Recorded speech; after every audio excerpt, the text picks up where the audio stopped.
This is Jaylee Herman, and I'm doing my presentation on conflict in the workplace, which was my capstone paper.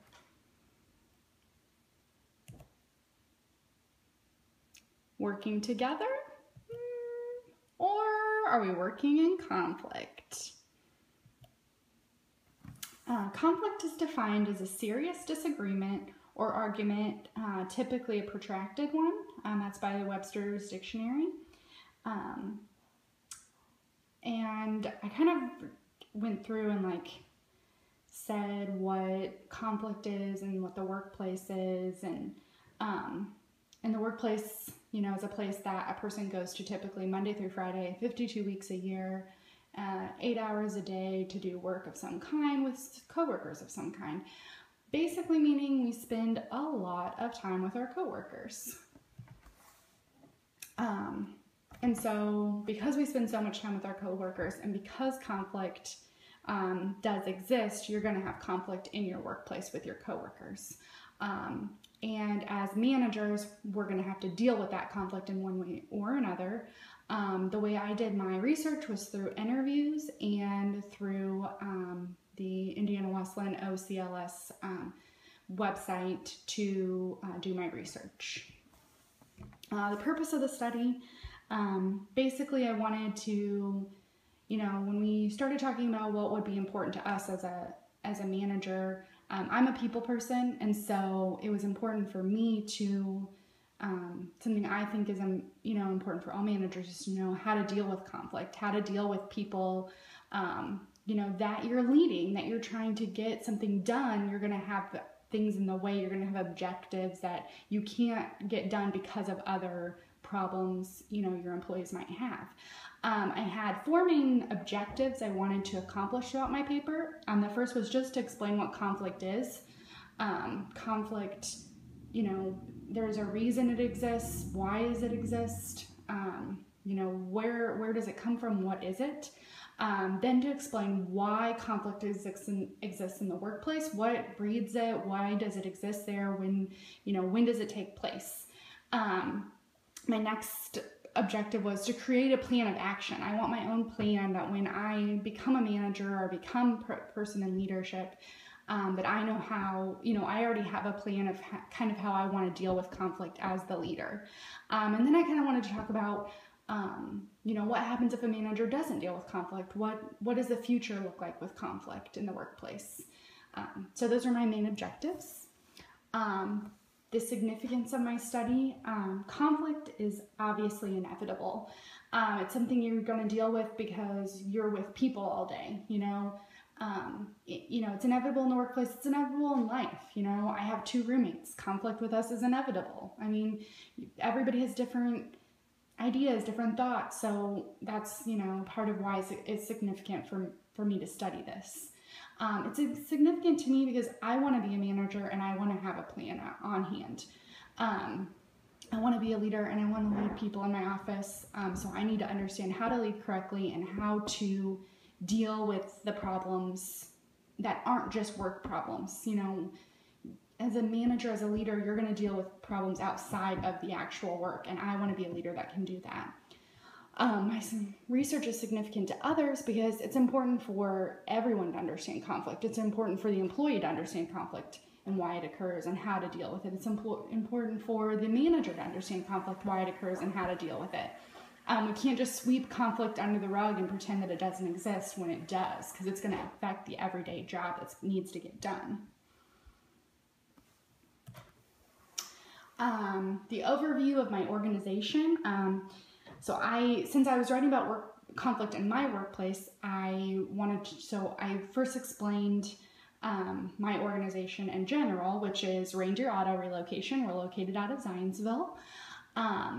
We are a car moving company that we're a broker, so we don't own any of our own trucks. So everything we do basically is about working with and directly with people. Whether it's the driver or it's the person who owns the car, or it's the customer, the client that, they are asking us to move their customer's car. We're dealing with people outside of our organization completely. We're dealing with people inside of our organization completely. So there's definitely conflict that occurs in our organization. Our jobs are completely intertwined and dependent on, and that we depend on each other. I can't do my job if the person in another department doesn't do their job. I can't do my part if somebody else doesn't do their part. And that definitely in our place breeds that conflict. You know, if I don't like John Smith, who does this other job, I may not be so willing to do my part, which then keeps him from doing his part. And that can happen all throughout our organization. So I'm hoping that through my objectives, not only will I grow as a leader, but also grow in my own organization, what I can do now in my own position, in my own job.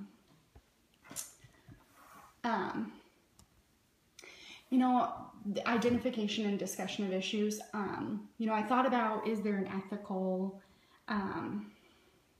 impact to my research? And I think there is. Ethics, I think how a manager deals with conflict is the ethical part. I've had a manager not deal with a conflict very well, and it almost got me fired. She brought up a situation where someone in my department, a coworker of mine, did not do her part of her job that I had mentioned to her, I mentioned to my manager, this didn't get done because of this girl in my department who didn't do her part. She brought the girl in her office and expressed that I, Jaylee, told on her, basically. And because my manager did not deal with conflict correctly, this other person told something about me that almost got me fired because she was mad at me. To me, that's an ethical impact that conflict can cause.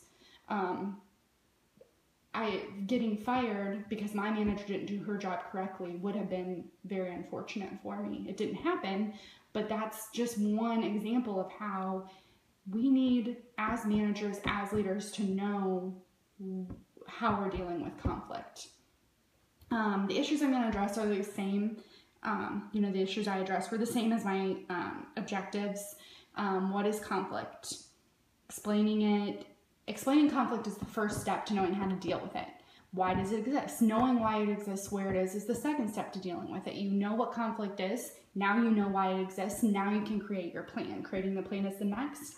And then I think it's good to know the consequences, or to have an idea about consequences or the future of conflict in the workplace so that you can move forward as a manager. You can see, okay, this didn't work. This is the consequence of not dealing with it this way. Next time I'll deal with it correctly. Hopefully my manager learned from her mistake.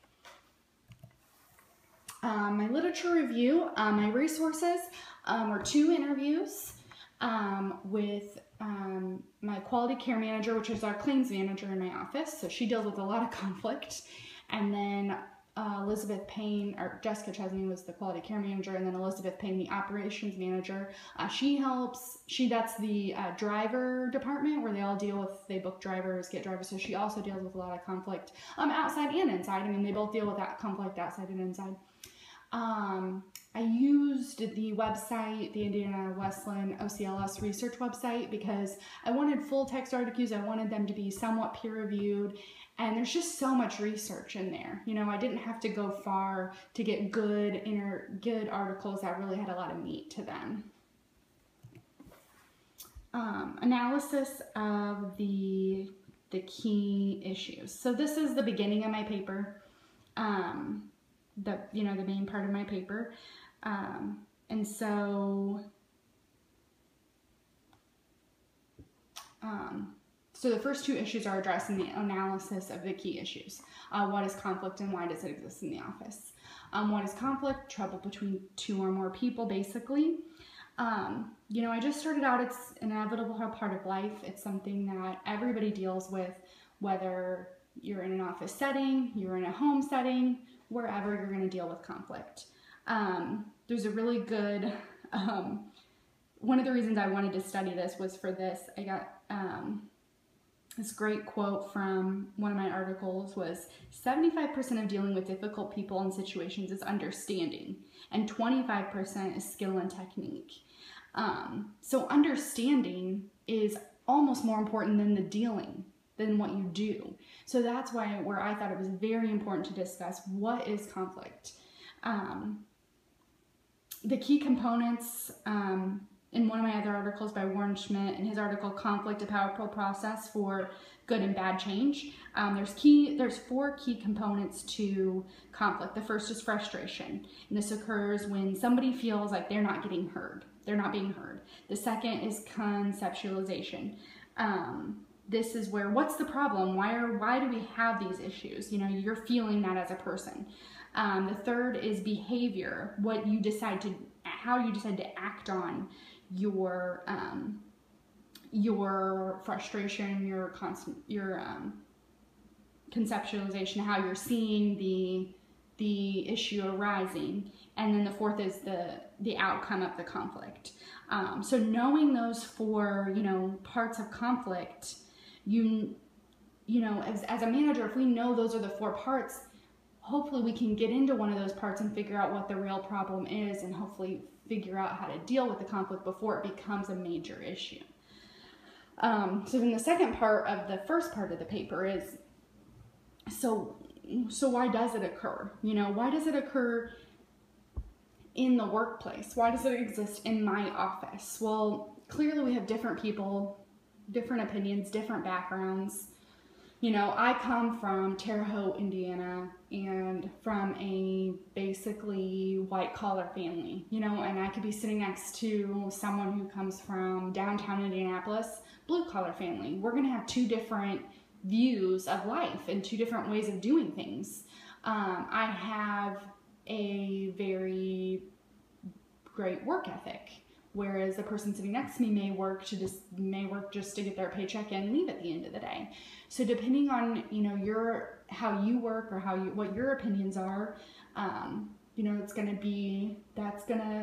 that could cause conflict. We sit next to each other, you know, maybe we don't like each other's style and we argue about that, who knows? But there's lots of reasons, you know, conflict can exist in my office. Some more would be religion. You know, maybe we don't agree. Politics, maybe I don't agree with somebody. Gossip. I think for my office, gossip is probably one of the biggest parts of why conflict occurs. Like, you hear one thing, tell someone else, somebody else, and you know how the paper or the telephone game goes. You whisper in somebody's ear and the story changes as it goes down, you know, the row. And I think that definitely happens in our office as well.